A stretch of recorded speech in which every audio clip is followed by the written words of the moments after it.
hit that quarterback in the face. I want to do it. That's what Harrison Smith wants to do, hit quarterbacks in the face. Phil Mackey, Judd Zulgad, and Declan Goff here on Purple Daily.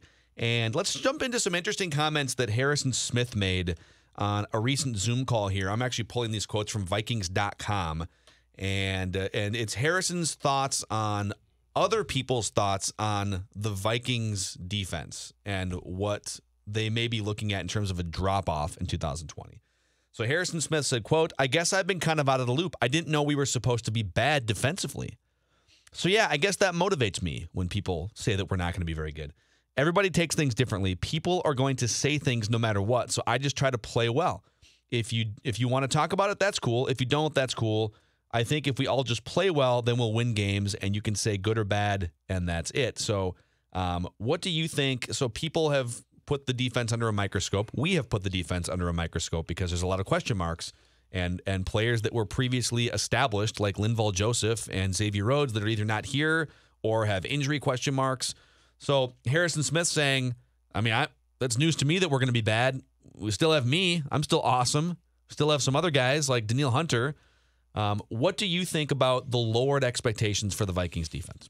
I think they're extremely fair because we don't know. Because OTAs and summer camps and training camp, for the most part, and exhibition games completely are wiped out. I think you'd be absolutely crazy to go in and say it's going to be absolutely fine. Zim's so good, it's going to be fine. Yeah. And yes, Hunter is good. Kendricks is good. I still think Barr is a pretty good player. Harrison Smith is a marvelous player.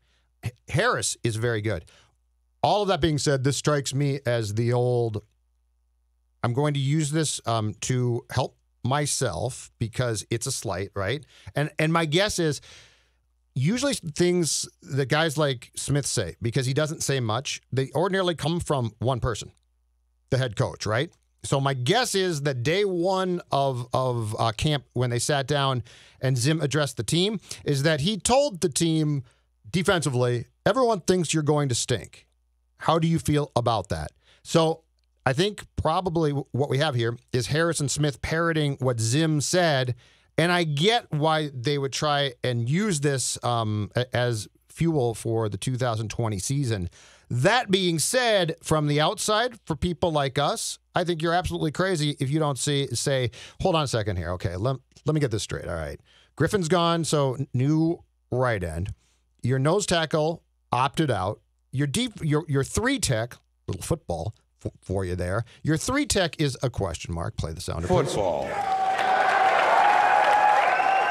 Your cornerbacks, of which there are really going to be three starters, are all gone, right? So I think we're right to question it, but I completely get the internal fuel of saying, well, they're questioning it, so we're going to use that to show you. Yeah, I think I understand, like, you know, whiteboard material. You can finally play defensively the nobody believed in us card for the first time in probably 5 or 6 years. Zim's tried before when it made a lot less sense than this. Yeah, so you can definitely play that card more than you would otherwise have been able to.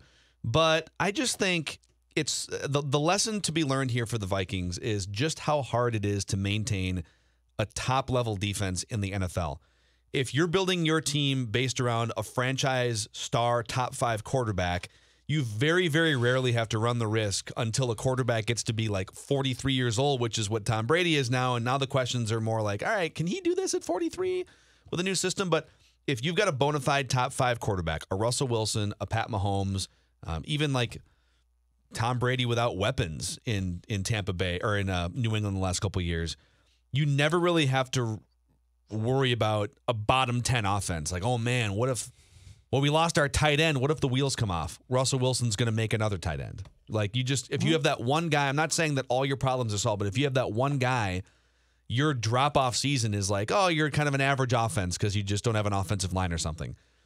On defense, to be the number one defense, you have to have 11 guys all aging together and all healthy together and all in the same scheme and understanding it all. And then if like 2 or 3 of those guys get old or hurt, Linval, Rhodes, or if there's some sort of like productivity issue, Anthony Barr, right?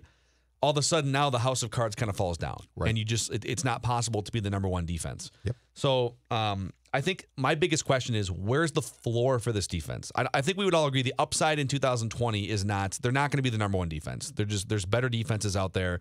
San Francisco has a ton of pieces. I think the ceiling is still, like, they could flirt with, if Mike Zimmer puts it all together, they could maybe flirt with being a top 5 defense again if Danielle Hunter stays healthy and Kendricks, and if the two safeties are, two of the best in the NFL again. Top 10 for sure. Yep. But what do you think the floor is? Like, do you think this defense could all of a sudden just be gashed on a weekly basis? Because that's what I don't know. Okay. I don't know what this defense's downside is. So overall, my gut says no. All right. But let's break this down in football fashion, and let's delve into how they could be gashed if it were to happen, all right? The corners are new. Now, best case, Mike Hughes plays the entire year. Gladney steps in and plays well. And you know what? They're not great, but they're solid.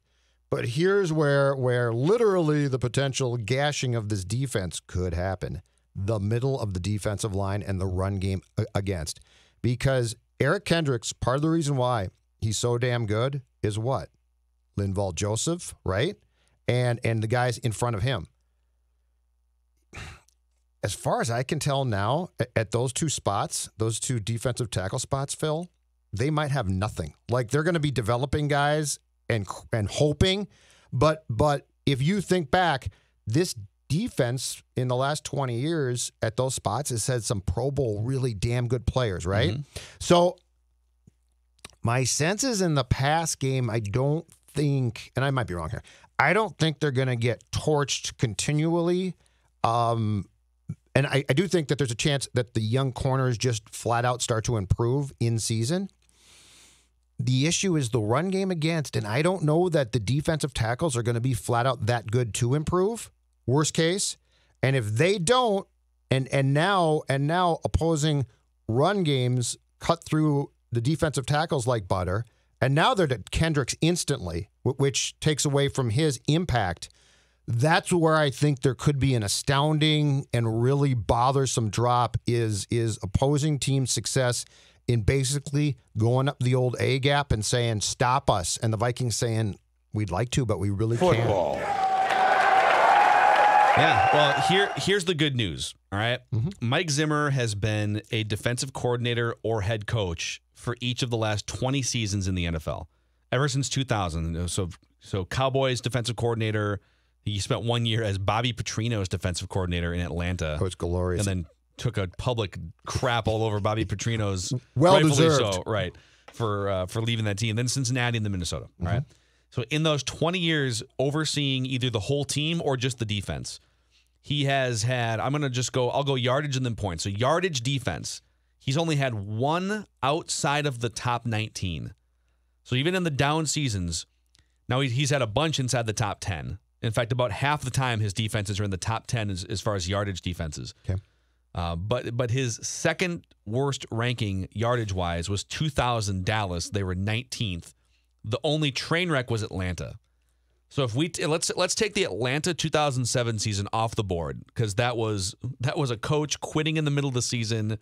It was one of the worst teams in the NFL, and I think Joey Harrington might have been their starting quarterback too offensively. So it was the Vikings beat the crap out of Atlanta, and was it week 1? Week 1 here, yeah, of 07? Yes, sir. So if we take that Atlanta train wreck and the 1 year Bobby Petrino thing off the table. Mm-hmm. A Mike Zimmer defense has never finished worse than 19th in points allowed, in yardage allowed, I should say. Okay. On the points side, again, take that Atlanta season off the table. He's had 2 or 3 outside the top 20, 2 with Dallas, once in Cincinnati, none since 2010. So in the last 10 years, points allowed, in the last 10 years, the worst season Mike Zimmer's defenses have ever ranked is 11th in points allowed. Okay. Think about that for a second. Yeah, damn good. Really again, good. Like these are the rankings in the last 10 seasons, kind of out of order, but the last 10 seasons, Mike Zimmer defenses have been 1st, mm-hmm. 5th, mm-hmm. 5th, 6th, 8th, 9th, and 11th in points allowed. Now, that's pretty crazy. That's great, but I guess my question back to that is, has he ever gone into a season with so much uncertainty, some of borne by their decisions, but some because of the pandemic? And I would stress this. So they basically went into last March with no cap room, right? Like they cleared some with the Cousins contract. And the one thing they did one thing. They went out and signed Pierce. And that's because that nose tackle position in Mike's defense is so important. In fact, I think if you go back to 2014 in March, after Mikey got in the job, I believe the first free agent that they signed for him was Joseph. Yes. So that position's always been just an absolute paramount. It has to be filled by a good player, by a player that can execute what I want. Now that player's gone. So I'm not even trying to insinuate that this is all going to be Mike's fault if it falls apart. But I do think it's a Hail Mary pass to plug in guys to spots that are that crucial in the interior of the defensive line weeks before the season is going to start and say it's going to work for sure. You just don't know. Yeah, no, that is a fair point, that the circumstances of not having that guy in the middle that you trust. I think Mike Zimmer probably slept a lot better certain nights knowing that they at least have Michael Pierce coming in, and there's a lot of similarities to, you know, Michael Pierce and how old he is and how old Linval was in 2014 and the role that they played. And I think he thought for several weeks and months that, all right, we got cornerbacks to worry about and Anthony Barr and whatever, but all right, I got Danielle Hunter and I got my 3 technique. Yeah, and I don't know. It's a question, and I don't know how much you can, if you consider yourself to be a defensive savant, I don't know how much you can necessarily bank on developing fat people. Like corners, I think you can be like, okay, it's going to be really rough for 4 weeks, all right? But in week 5, I can see a corner start to turn for that player. I don't know if you can take people in fat man positions and be like, I'm developing you this way in 3 weeks or a month. Is there a more just like horrible, monotonous job in professional sports? Well, there's probably a couple. Like long snapper would be one of them, where you don't really get any credit. But you get blamed. Like defensive tackles, Linval Joseph, I guess, he got more credit than some other guys who play interior defensive line because he was so good and he would get you a sack every other game. We appreciate him. Yeah, he'd have tackles for losses. Don't we? Like Pat Williams is a better example, where like Pat Williams wasn't going to get you a sack. Pat Williams wasn't going to get you many TFLs. But we appreciated him. His whole role was to just be fat and take up two. But he was great at it. I loved it. Jerry Ball. I love Jerry Ball. But let me frame this up just differently. Okay. So Linval Joseph, Pat Williams, 2 different players to some extent, but those 2 guys were probably the number one reason for the rest of the defense's success. Like it all started with them as sort of the point person up front, taking on a couple of bodies and then freeing up their teammates to wreak havoc. And linebackers can do a lot. Yes. Like Jared Allen isn't getting 15 to 20 sacks if Pat Williams doesn't exist, and Kevin Williams, et cetera, et cetera. And so what I'm saying is if Linval Joseph was the number one reason, chain reaction for the rest of the defense's success, by that definition, he's underrated. Yes. And underappreciated. Yeah. Okay. So, and the absence of Michael Pierce means that like we're probably sitting here saying, well, that kind of sucks, but he didn't really play here last year, and Linval Joseph had fallen off. Right, but that's a huge missing piece to this defense. I'm with you. And I don't know that you could take a guy like Watts in training camp, and he might be fine. I don't know.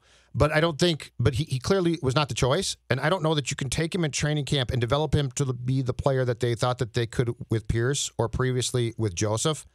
And that's where all of a sudden now, if Watts is, let's say, okay or below that, right? The running back is at the football term, second level. Wow. The second level, and he's at the second level too fast. And now Eric Kendricks, who previously, thrived because Joseph was taking up fat people in front of him, that's gone. And so I know what Harrison Smith is trying to say, and I think it's probably a fine sentiment to hold. That being said, the skepticism that he's talking about is incredibly justified. Yeah, and it's going to be just a lot harder with the pandemic to get guys to gel, like you mentioned off the top of the episode. And the good news for Harrison Smith is the Vikings have Harrison Smith on the team. Yeah, absolutely. And so Harrison Smith is someone that every team in the NFL would love to have. And actually, quick question before we wrap this episode. How many players on the Vikings' entire roster, because there's a couple that we just mentioned defensively, would every single team in the NFL just like immediately say, yep, I would for sure take that guy and replace, like I'll just find a spot for him? Danielle Hunter for sure. Eric Kendricks, I think for sure. Smith, Kendricks. Offensively, Dalvin Cook. They might not pay him, but there's probably they'd all love but to like have 2 him. teams, maybe 3, Is Thielen on that list? I still? think Thielen's on that list. I think he's on there. He wouldn't be the number one guy on every team. Sure. No. But even like Tampa Bay has a couple good receivers. I'm sorry, Declan. What'd you say? As a Kirk backup, Cousins? some would take him as a backup. A little comic relief from Declan right there. There's about 15 teams that would take Kirk They Cousins. take Kirk Cousins. 15, you said every team. It's true. I did say You every did. team. You Every said team. every team. Every but team. not I'm saying 15 teams, yes, would say Kirk But if I'm Cousins. saying every team, then Dalvin Cook would not be on there unless you would use him as like a backup I running think back every to team. Zeke Elliott. I think every single team could find a use at the right price. Again, it's all price point for Dalvin Cook. But if you thought about the outside the box ways to use him and got creative, I think there's so much more there really than what we've probably seen. Have we heard it all from him? He has not spoken on a Zoom call. No, he's supposed to speak on a Zoom call at some point midweek. It's got to be in the next week or so. Interesting. I mean, I'm sure he's been given talking points. He should just read the I'll talking work points. hard. I'll work as hard as I can. Contract will come to me eventually. I mean, Or have, what's he or gonna have say? Rick Spielman doing the old whisper off camera. Tell him your agent and I are meeting for lunch tomorrow. Tell him you're happy as can be. Tell him that. Tell him you're a team player. You're a team player, and your agent deals with the finances. You talk to Mike Zimmer, everything's going to be okay. And don't forget that 10cc song. Big boys don't cry. Big boys don't cry. That is a wrap on this episode of Purple Daily. We appreciate you hanging out with us. And don't forget to peruse through all of our other daily Vikings videos that we post on YouTube, youtube.com/scorenorth. And we'll see you next time.